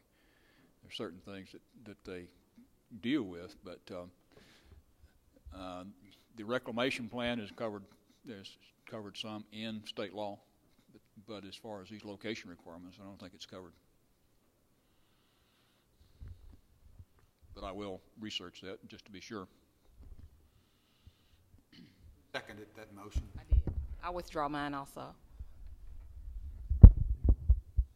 Guidelines, if I can rephrase what you're trying to say, Steve, is that you want the 1,500 that's in place now to remain in place, and tweak the building setbacks and let us know what staff recommends. So come back with that at our next meeting.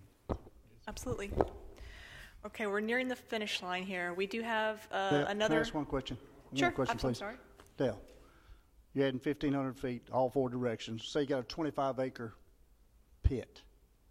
You got 1,500 feet. How much acreage is that? If you can do the math, how much acreage? If you got a 25 foot, I mean a 25-acre pit. How much acres does that have to own to have Rockway if you got 25 acres? How much are you taking away from the 25 acres?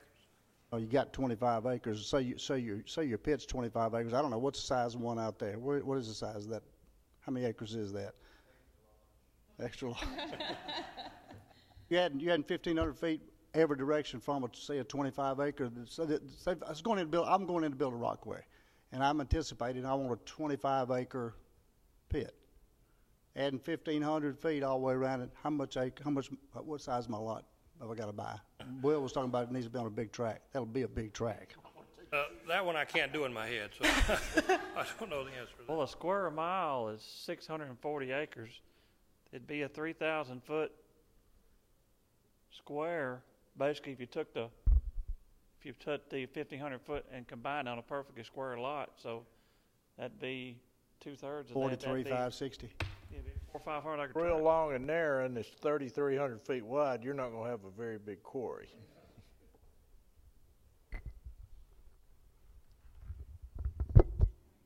Any other discussion? This was something that we knew would be of interest to a lot of folks. Any other discussion on that? So staff is going to come back. Can you check while you're looking and look at the existing quarries and see how many acres they are that are in each of those, if you don't mind? I'm just curious. Sure. Discussion. We can have your elaborate math equation answered by next meeting if if you like. Well, yeah, I mean, if you're just looking at the 1,500 foot, I mean, that's just taking a rough measurement. That's not hard to do, but then understanding how big is the pit that you're looking at, that kind of throws a kink into the whole thing. So, Are any of these, if you have a developer that's on site that, is leveling off a crown of a hill within the scope of the development, and they've got one of these portable crushers there, which really to me are good because they keep if they can use that on site and it keeps them from trucking it somewhere else, it's a plus for everybody. Are any of these, do we have anything in there that restricts that? There is a definition in state law of quarrying operations. This was done a couple years ago. And so all zoning regulations across the state that are going to have to comply with that definition of quarrying is what it actually is. Because the issue that came up was whether or not just general grading of a site to level it was quarrying. And so that was why the definition was worked on. I don't want to restrict these guys that's doing something that's long-term mutually beneficial for the community. right, and I think what I hear Mr. Terry saying is based on that definition, at least correct me if I'm wrong, that kind of activity that you were describing isn't necessarily quarrying activity. That's more site development related. Is that correct? Yes.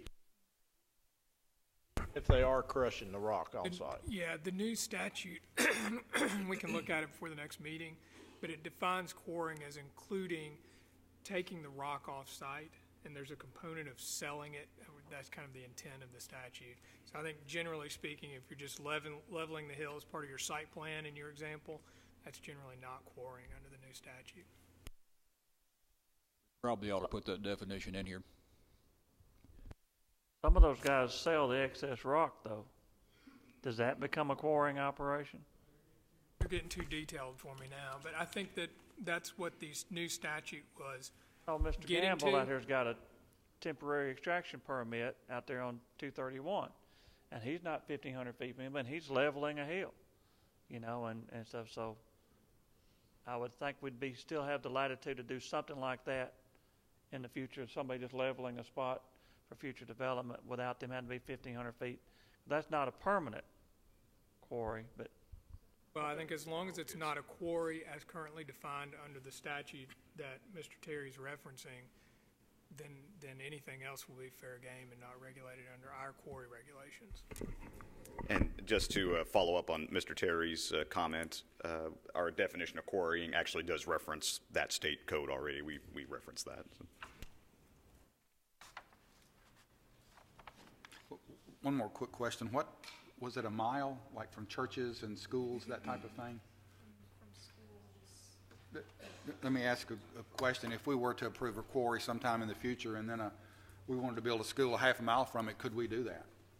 Yeah, it wouldn't impact the school locating closer to it. It would only impact the new quarry locating. Okay. Yeah, it's just 1 mile from school sites, nothing else. Just for a point of information, 1,500 feet is almost a third of a mile. So you're going to have a third of a mile perimeter around a quarry where you're basically saying you can't do anything.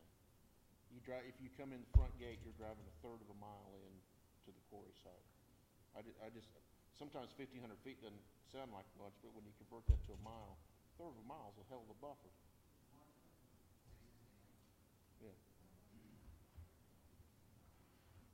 That's the point I want to make.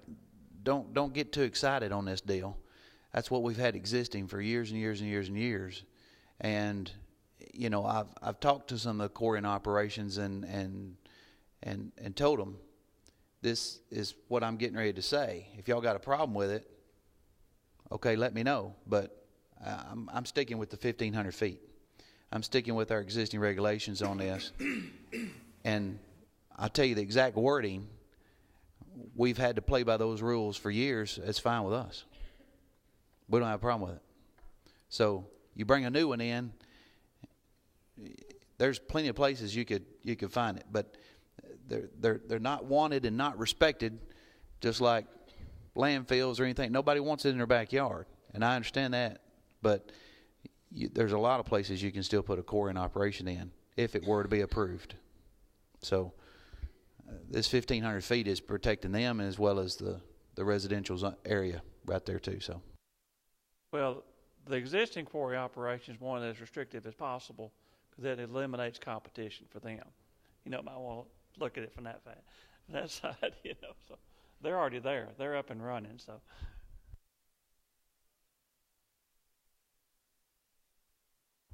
I don't think they're complying to 1,500 feet. They're all pre-existing. None of them are complying to 1,500 feet. Not a one. I don't know about that.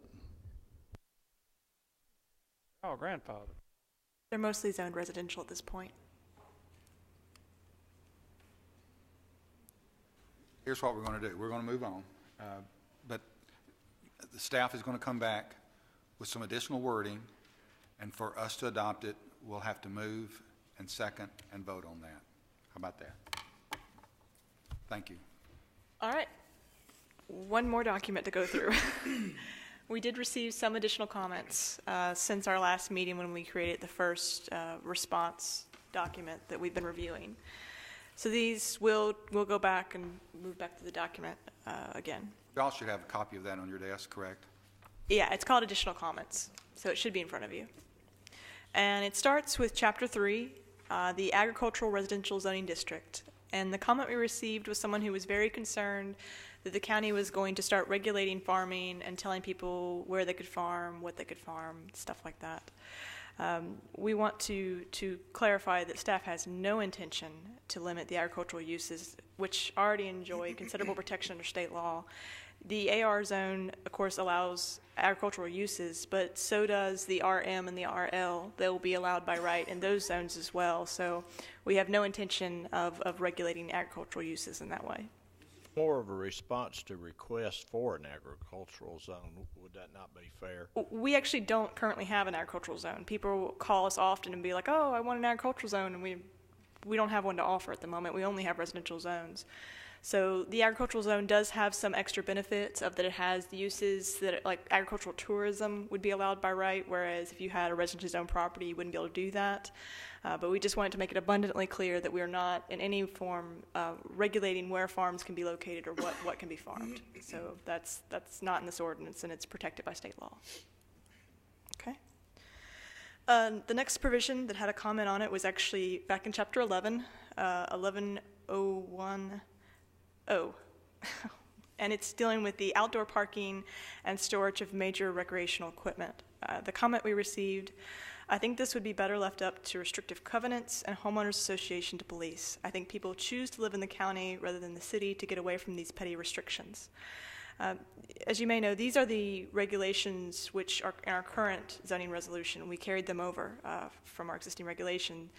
Commission members will recall that these items were discussed at length and ultimately were approved by the Board of Commissioners in April of 2011. The current regulations actually relaxed the restrictions that were in place before that. These regulations basically give our codes enforcement staff teeth if there's a property that is found to have a number of dismantled or inoperable recreational vehicles or it becomes sort of an eyesore. So that's why we did go ahead and tweak these regulations fairly recently, so we would recommend keeping them as is. The next comment we received was for section 1102E7 that deals with slope and parking areas. Essentially, this comment references some engineering manuals and implies that the slope could be, we could allow a greater slope in these areas. After reviewing this comment with our engineering department, we feel the request is reasonable and recommend making the change as suggested, which would essentially mean we would increase the maximum slope, which would be allowed in parking areas, to 8%, and the maximum slope allowed in driveways to 20%. So we would recommend making those changes as suggested. The next couple of comments actually received from the Cell Tower Association. They reviewed our Chapter 1105, which regulates cell towers in the county, and they had a few comments. The first one dealing with the chart, which tells you by height which zones and how they are approved cell towers can be located in. They make the recommendation, essentially the chart has a few zones where they were prohibited if they were over 150 feet or 100 feet, I believe. The comment eliminating the prohibition of towers 100 feet or more in height from the RMF, MHP, IN, OP, CN, CS, VNC, and RC districts. Permit towers 100 feet or more in height as a special exception in these districts. If there are special concerns regarding the presence of towers in these zoning districts, add conditions that the applicant must show in order to obtain a special exception in these districts. Now, the zones which they were prohibited, a combined total account for less than 1% of the county. So it is actually a very small land area that we're talking about here. However, staff does feel that there is merit to this request, that these districts could be protected with special exception approval, and so we do recommend changing the chart to reflect that. Next comment was about 1105L, which is about proliferation being minimized in the county. The comment was to eliminate the requirement that new tower cannot be constructed unless the applicant can show that no stealth tower can be constructed. Provide that stealth towers of up to 150 feet in height can be permitted without a special exception after administrative review. This will encourage the development of stealth towers of a height sufficient to support multiple carriers. It's not staff's intent for this section to require stealth facilities. Upon reading it, we could see where that could be interpreted, so we recommend striking the language that would require stealth facilities in this section. We do want to encourage stealth technology, however, we don't believe that allowing towers using this technology up to a height of 150 feet with only administrative review is appropriate. So we are recommending striking some words from that section to make it clear that we're not requiring stealth facility, but we're not comfortable allowing them to be administratively reviewed only. The next comment was for section 1105C, 1A and D, and this basically deals with the applicability. So when do these regulations have to be met? The comment is essentially eliminate the regulation on co-locations and extensions of existing towers except for extensions that would result in a tower having to be lighted. Provide co-locations and extensions of existing towers that can be permitted without a special exception after administrative review. So we were still doing some research when we finished this up on Friday, so I'm actually going to turn it over to Mr. Terry. He's done some research on this topic and hopefully be able to answer it for us. Just a general comment on something like this section. As you all know, cell towers are NIMBY. Nobody wants one in their backyard, in their neighborhood, or anywhere where they can see one. But nobody wants to go through a dead zone either. And then, so you've got the Federal Telecommunications Act of 1996, I think, which is a very complex telecommunications act. And these type of regulations really need to be drawn up by somebody, a legal expert that is familiar with that, and this was done in this case. A little quirk that we have in Tennessee is that over in a section that you wouldn't expect zoning regulations to be from state law, there's a clause in there dealing with telecommunications. And basically that clause says that we can't do some of the things we're proposing to do here. And so these regulations were written from the perspective that to get a good set of regulations that would meet the needs of the people who really object to these kind of things, locate in the neighborhood, and then whittle them down to where it fits this community. And I want to make that statement also in regard to rock quarries and any other types of use, because the drafting of a zoning ordinance like this is extremely complex. It's long. It's got an awful lot of words in it. And so we come up with a draft between myself and with the staff here based on a lot of research and a lot of inquiry. But it's just that. It's a draft. That's the first step. This is the second step, to make that draft fit this community or this county. And until you do that, you don't have a good recommendation to go to the legislative body. So what we're doing here is the logical next step to come up with a zoning ordinance or resolution that fits the needs of Rutherford County. We will be amending that section to make sure it is compliant with state law, and we'll likely work with the Cell Tower Association to come up with some good wording on that section. So we'll come back with some language on that next time. The next provision that we had a comment on was the chapter 12, which is our sign regulations. The comment was, the section would be appropriate for a city that was a mess. Murfreesboro is not. Signage is not out of control here. It begs the question, which part of freedom of speech and freedom of expression do you want us to pick and choose to keep? I don't see anything wrong with the way Murfreesboro commercial areas look. There's character and individuality expressed, and this section would require a ridiculous amount of scrutiny. That means time, and that means money. In response, the sign regulations and the zoning ordinance are once again taken from our existing regulations. This is currently what's on our books, with a few minor modifications to make it fit the new ordinance. Our current sign regulations were updated back in October 2010 after a very thorough vetting process. Staff feels that they have been working very well and have had very few complaints regarding them, so the regulations do not prohibit freedom of speech, which of course is protected by the Constitution. Next section was also about signage. It was 1201H signage, which requires signs to be constructed, installed, and maintained in a safe and satisfactory manner, which is a purpose statement.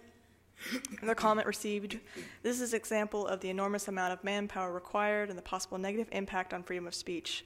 What measuring stick will be used to determine what is satisfactory? How many commissioners will be required to determine this? How much legal budget does the county have to defend itself against charges that this infringes on people's freedom of speech and expression? As we talked about a lot in the first 6 chapters we reviewed back in January 23rd, purpose statements aren't intended to be regulations. You'll find the regulations throughout the rest of the chapter about how signs should be properly constructed, installed, etc. We did receive a general comment about subdivisions, thinking that all the counties should have the same regulations on all subdivisions, so that they'd have up-to-date roads, utilities, easements, proper grade, and attractive to homeowners in the area. So we, feel this falls more into the subdivision regulations, which we're also working on updating, but not necessarily fits into the zoning ordinance. So a summary of the changes we've recommended from these new comments is we are increasing the amount of slope allowed in parking areas and driveways. We are changing the chart in the cell tower section from prohibited to special exception in those various districts. Also changing section 1105I to make sure that stealth facilities, while encouraged, are not required. And then once again, we'll work on amending the applicability language to make sure that we're in compliance with state law. And those were all the comments that we received at this date.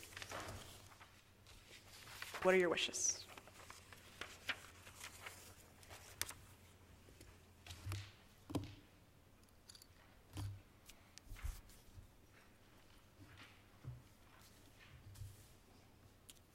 Any further discussion? I'd like to make a recommendation that our next scheduled meeting is it's the February 27th at 9 a.m. And that's a Monday. Maybe if that's enough time, maybe the staff can come back with a kind of a timeline of where we go from here and what we need to be doing. We might even be able to come back with the wordings that we were working on for those various sections.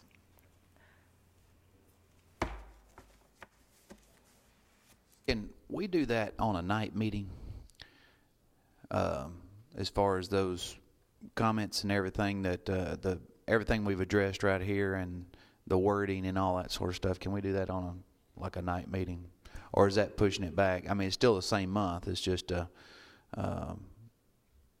Yeah, we will have a public hearing about this whole request once again before we're done. It's up to you how you want to proceed forward with it.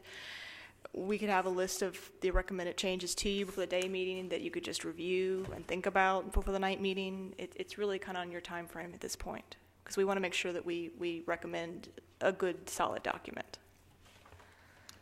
If we can come back at our next meeting, the 9 a.m. meeting, we won't act on it. We'll repeat it at the following meeting at 6 p.m., be in no hurry for it. all right. Then we'll decide. Then the next month after that may be then the next public hearing. Then, okay. If we can have that timeline at our 9 o'clock meeting, we'll take it and then we'll under advisement, and then we'll act on it at our next 6 p.m. meeting.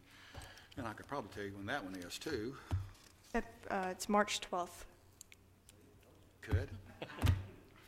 So that, just to make sure that everybody's clear, at the day meeting coming up on the 27th of this month, we'll just have kind of the list of proposed changes that we're recommending to be made, as well as the timeline going forward. And then we would actually go over the wording of the new the things we talked about tonight, the wordings of those couple sections we still had some questions on at our next night meeting. Is that what I've understood here? Are all these proposed changes on the website? People can look at them. I mean, the ones like where you all were saying we propose, you know, adding this and the larger of the two documents is this other one we just finished the other day. We'll get that one on the web too. Get but that the on, first and one is. we don't have to be in any huge hurry. We can give people time to read that and re-comment if their comments weren't addressed. Sure. You know, and stuff. So. Yeah, I think it's important to state too that I mean, obviously the web-based form is still active, and I know we've received a few phone calls regarding this, and I'm just going to clarify this right now. The web-based form is just one method to contact us.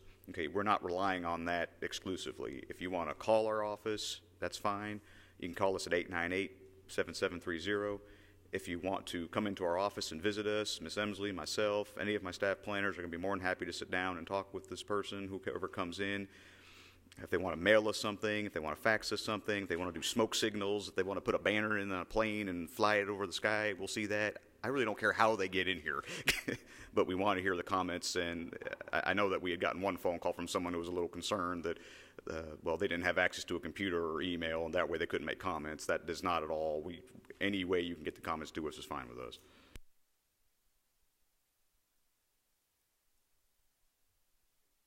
I think you're pretty clear on it, but I'm going to ask anyway. We've had a few attorney comments to come in. We've had some individual group type comments to come in. We've had some individuals comments to come in and questions. All of those right now have been addressed. Are we still digesting anything that hasn't come to us yet? Not that I'm aware of. To the best of our knowledge and ability, we have answered all the questions and comments regarding the zoning ordinance that we've been able to answer at this point. All right. Anything else? If not, we're all done. We're adjourned. Veronica?